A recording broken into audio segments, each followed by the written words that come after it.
Hey guys, it's Sharika and welcome back to my channel. If you guys are new to the channel, don't forget to subscribe before you leave. Happy Tuesday. I know y'all surprised to see you, girl. But I wanted some crabs. I missed Sunday because I was kind of busy with the fam. So I decided to pop in real quick and say what's up, okay? So we have some Dungeness crabs here and lemon and my mayo and mustard dip for today's drink. This is just a lemon lime water. So I'm gonna go ahead and say grace. Amen. Hey y'all. Y'all, I am in a bit of a rush because I started to eat my seafood and then at the last minute I'm like, you know what, let me do a mukbang because I missed Sunday. So let's go ahead and do that real quick. I do have a story time for you guys. This story time, let me take my ring off. This story time is, this story time is from Web of Lies. Okay, I watched it this weekend on Hulu. But y'all, look how big this Dungeness crab is. It's like as big as my head. I'm not too sure if it's coming up on camera, but this thing is huge. And you guys will never guess where I got this from. If you're in Jacksonville. Girl, you'll never guess where I got this from. Publix. Tony found them, I think Sunday, and grabbed some. They're huge. Oh, and so good.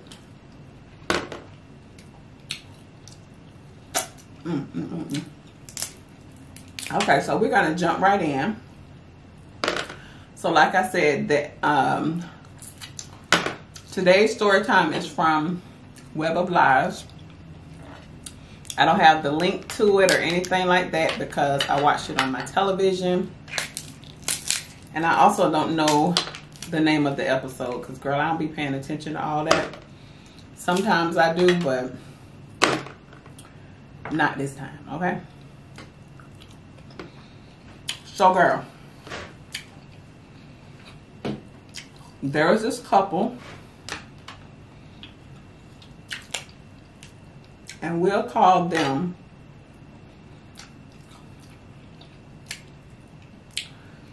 let's see, what do I want to call them? We'll call them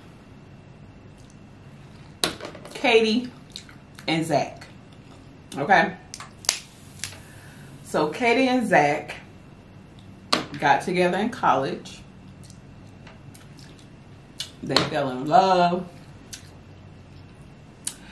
They ended up getting married, buying a house together, the whole thing, right? So they were a very happy, in love couple,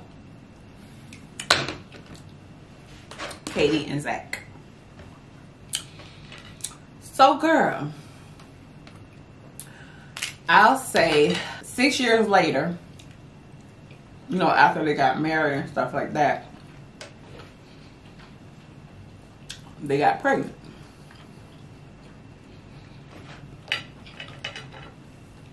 But Katie ended up having a miscarriage.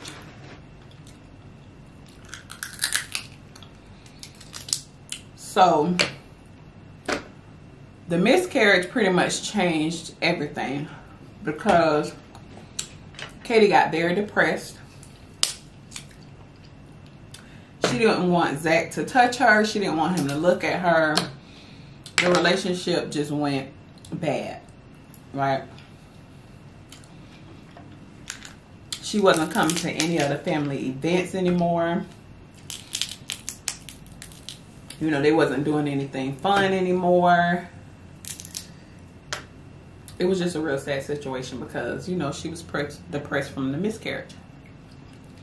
So one day Zach's sister had a little get together at her house. And all the family was there, so they was expecting Katie to be there. But of course she didn't show up.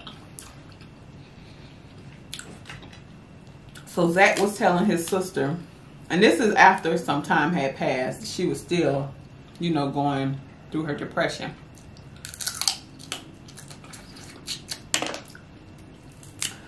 So he was telling his sister he haven't touched his wife in 2 years. So 2 years had passed. She couldn't stand to look at him. It was just a lot. All right. Girl, these crabs good. So one night he gets home from working all night, and she was at the house doing laundry. So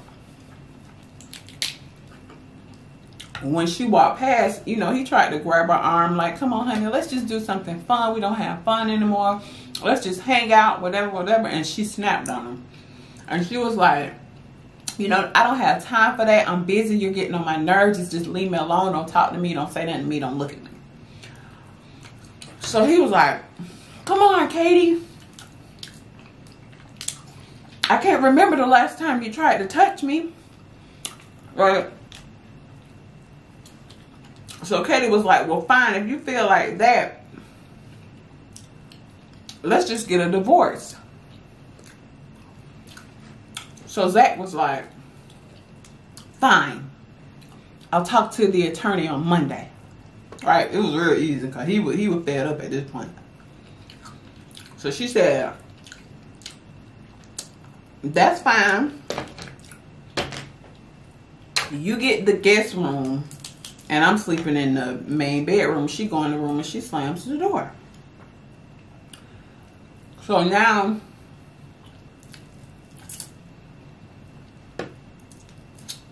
they're basically separated. Okay? But they living in the same house. So one night he decides, Zach, he decides that he's going to go out for a drink. So it was like kind of like a club situation. And he's sitting at the bar. Right? Looking stressed and depressed. So let me just say this real quick. Okay? Let me just say this part. Now, the ages for these people was 28 and 32. Right? That's a young tender, okay? But the people that they had planned this reenactment looked like they was 58 and 52. Okay, let me just say that. So the whole thing kind of threw me off on how everything was going. But, you know, no judgment. This is no judgment zone, okay? But that kind of threw me off because I'm like, there ain't no way that you 28 and it's definitely no way that she 32. There's no way somebody haven't been wearing their sunscreen. Like, I mean, there's no way. Y'all could have did better at casting these people. See, that's why they need me to step in because, baby, it was fool. Okay, you cannot tell me that this man 32. Okay, because he looked every bit of 52. But girl, that ain't my business. So girl. And if y'all know the episode, if y'all are fans of Web of Lies, and y'all know the episode, it's a fairly new episode. Leave the episode in the description box. Or leave the episode in the comment section. And also let them know that I'm not exaggerating. Like, the way that these people look and the age that they try to put on them, like, come on now, you reaching. Okay? But anyway, So girl, he's sitting at the bar. Here come this lady that they also said was young, but that ain't my business. So she orders her a dirty martini. Okay, I don't know if it was a dirty martini, girl, but that's what I want right now, so that's what I went ahead and said. So she orders her a dirty martini, and Zach was like, oh, let me get that for you. So she was like, no, I'm cool, no, whatever. And then he was like, no, I insist, right? It's my pleasure, right? So he buys the drink for her. The next scene, they breathing hot and heavy, snatching each other clothes off, kissing. Y'all know how it be so dramatic on the movies. They just kissing and snapping each other, pushing each other against the wall. You about to knock them out because she bumped her head on the back of the wall.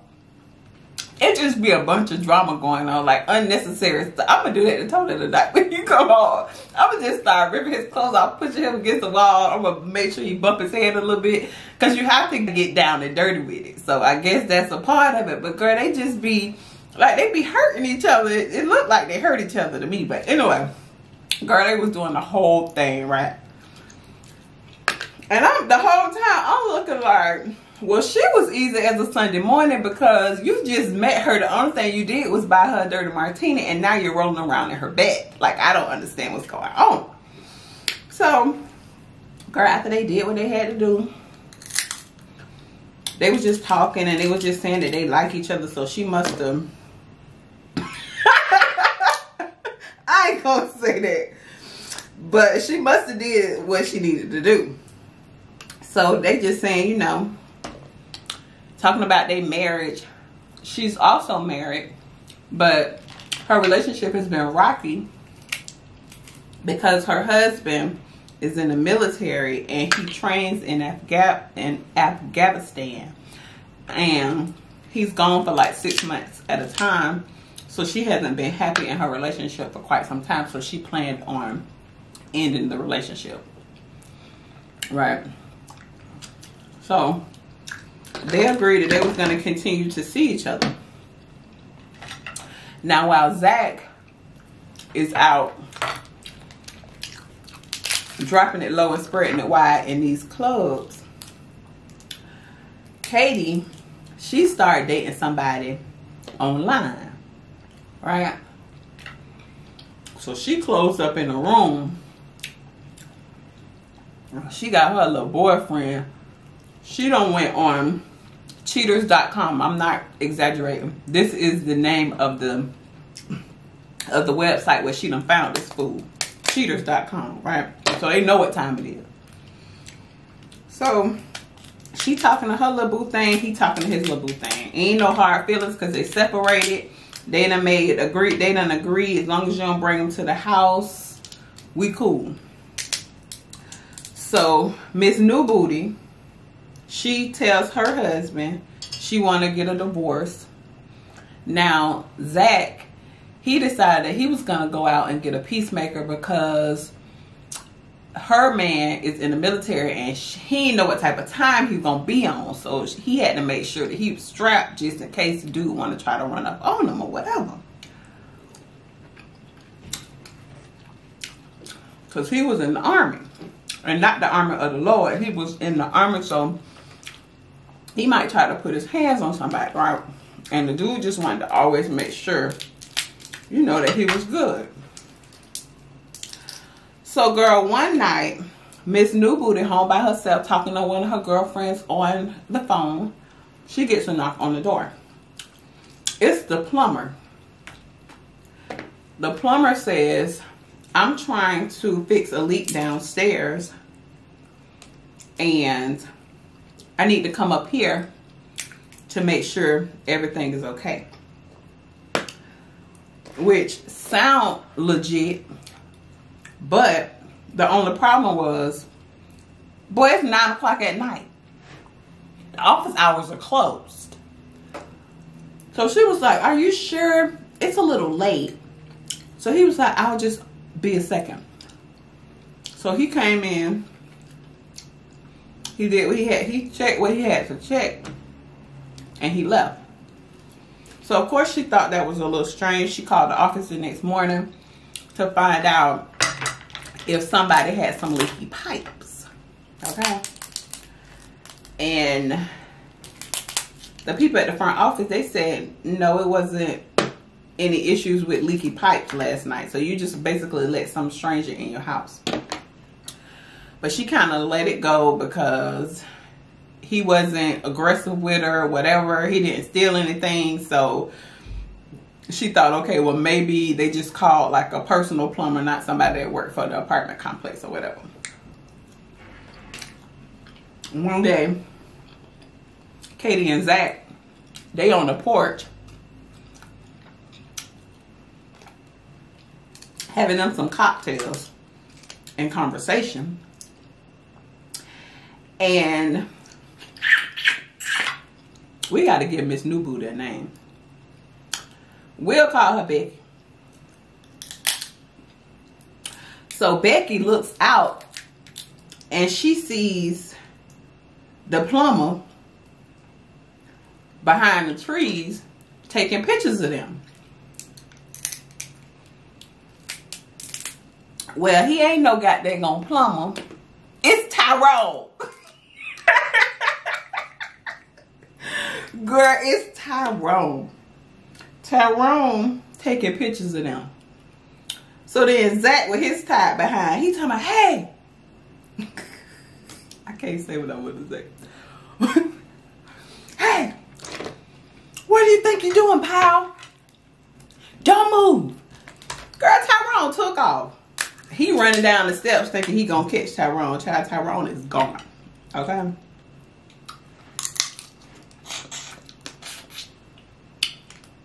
They never see Tyrone again. One day, they decide that they're going to cook dinner, just hang out. Because they will always hang out at Becky's house. Becky is Miss New Booty. I just gave her this name, so I hope y'all are following along. Because sometimes, some of y'all be in the comments trying to throw shade, how much y'all can't follow the story. But I don't see how, because y'all not paying attention. Okay? Girl. So, girl, Becky and her new man decide they're going to cook dinner. And he needed to come in, and I feel like I got some food in my hair. He needed to come in to find out everything that he needed to pick up from the grocery store. So she's on the phone with her friend, and he's just going through taking inventory, trying to see if he need to get spaghetti sauce or what he need to get, because they're going to cook something tonight and just Netflix and chill it all night, right? So she on the phone, he tell her, I'll be right back. He goes downstairs. Who he see? Tyrone. Tyrone looking in his truck. So Zach was like, hey, what do you think you're doing, pal? So Tyrone pulls out the peacemaker. And Tyrone like, now let me just mention this. Zach had forgot his peacemaker upstairs. Tyrone pulls out the peacemaker and says, give me your wallet and the keys to the truck. Sam starts running to try to get back to the house. Tyrone chases him. Once they get on the stairwell, Tyrone shoots him 4 times. Of course, Becky in the house on the phone, but of course she hears the shots because it's right outside her door. She comes outside. A lady's out there trying to help Zach. Tyrone runs off. They call the police. He make it to the hospital. They call the not yet ex-wife and the sister of Zach while they was at the hospital. And they tell the family that, you know, he got shot 4 times, told the family where he was shot, and one of the shots was through the head. And he's going to die. He only have like a couple of hours left. There's nothing that we can do for him. So while the police and the detectives and everything are outside the apartment complex, Tyrone comes back. Tyrone tells the cops he did it. He didn't mean to do it. This, that, and the third. The arrest is behind. right? They take him down to the station. They ask him, do you know Zach? So he said, yes, I know Zach. That is my girlfriend's husband. So Tyrone met Zach's wife on cheetahs.com. So they asking him, well, did she have anything to do with it? So he's like, no, she don't have anything to do with it. I didn't mean to shoot him. But they're like, okay, well, you shot him 4 times. So you obviously meant to shoot him. So they going back and forth with the story. Long story short, they tell him, okay, this is the charges that you're facing. We can work out a deal with you if you tell us if she had something to, the wife, if she had something to do with it. So he said, okay, I'll tell y'all everything. So he basically was saying that she told him that she wished he would die so she could just get her money and be done with the relationship. But the way that she worded it, they couldn't really pin that on her, right? So they bring her in for questioning, and all the information that he gave them, pictures, text messages, they had all kind of stuff like that, where they had been taking pictures of Zach and Becky. So the cops asked her, well, y'all was stalking them. So the ex-wife, she was like, yeah, we were, because my attorney told me that I needed to get proof that he was cheating. So I was stalking them. I was taking pictures of them, trying to get whatever evidence I could to get over to my attorney. So they basically came to the conclusion that she manipulated him into doing that. But they still couldn't charge her with the shooting. So they reduced his sentence for the information that they did have on her. They reduced his sentence to 2nd-degree murder. And he ended up doing 30 years in jail. And then they could only get her for, I think, like breaking and entering her apartment and stalking or something like that. Something small. And she did 3 years in the penitentiary. Girl, it was the wildest story. She don't look like she would have been dating nobody black man, but girl, she had her a whole Tyrone and told Tyrone, if you want a payday, this is what we got to do. And he fell for it. Girl, it was a hot mess, okay? A mess. Okay, guys, so that was it for today's video. I hope you guys enjoyed it. Don't forget to like, share, and subscribe. Follow me on Instagram at I am Sharika B, and my mukbang Instagram at Eating Pretty Mukbangs, and I'll see you guys on the next one. Bye, guys.